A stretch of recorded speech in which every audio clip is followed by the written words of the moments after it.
for the most part, modes, they can be as deep as you want them to be. The problem is if you start off by trying to make them super complicating, there's really very little hope of actually being able to use them.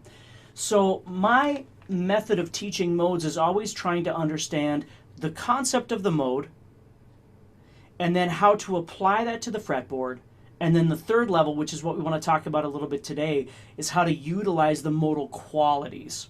So in the key of C major, I get C major, D minor, E minor, F major, G major, A minor, and then B diminished. And again, we're not going to worry about the diminished chord right now. This isn't a theory course, and most of the time we don't really play that diminished chord much anyway, and even when we do, we don't really play it correctly in theory, okay? When we emphasize the C major chord, which is the 1 chord, in the key of C major, we call it being in the key of C major. Okay, so let me show you an example of that. I'm going to play a guitar track here, and hopefully you can kind of hear it. It's just a C major track, okay? So here it is. 1, 2, 3. And it's playing C to an F. That's all it's doing, over and over and over. So now I'm just going to play a C major scale.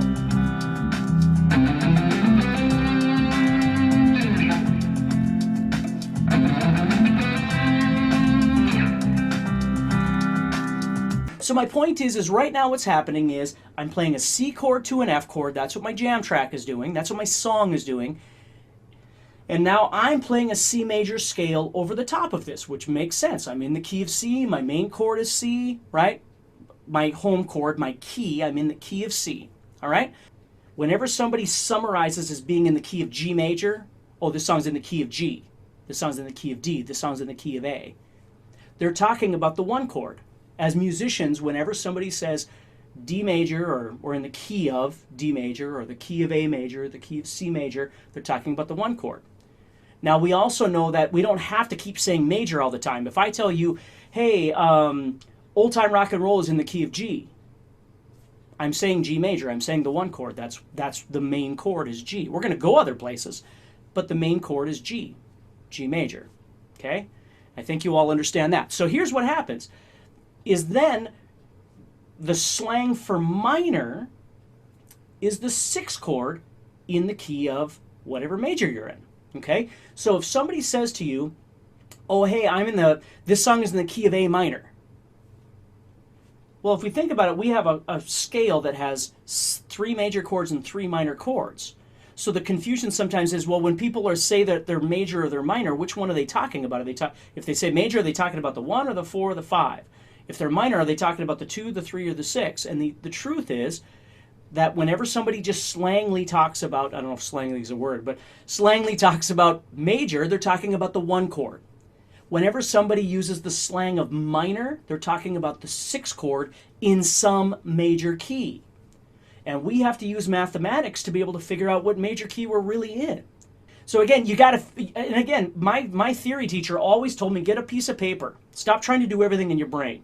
He told me to count with my fingers, and he told me to write on a piece of paper. That's what he always told me to do. So if you ever need to, don't feel like, that you shouldn't be doing that. Please do that, because just like my daughter, when I help her with her math, we are better getting the right answer the first time than getting it wrong because we assume something 5 times in a row, right?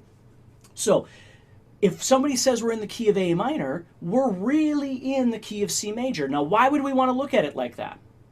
Okay, well, here's the reason, is because if we can make an equation that A minor is really the key of C major, that helps us to go, okay, we don't have 2 different keys. C major isn't its own world over here with its own chords and its own scale shapes, blah, blah, blah, to apply the fretboard, and A minor's over here, and it's its own world, and it's got its own chords and its own shapes and all this stuff. Because then you start thinking, well, what about G and B minor and E minor and F and D minor and C sharp minor? And you're like, holy crap, there's like 8 million things. There's not. A minor, whenever somebody says I'm in the key of blank minor, it's really the 6th chord of some major. But the artist, the songwriter, has chosen to emphasize the A minor chord as the tonality instead of the C major chord.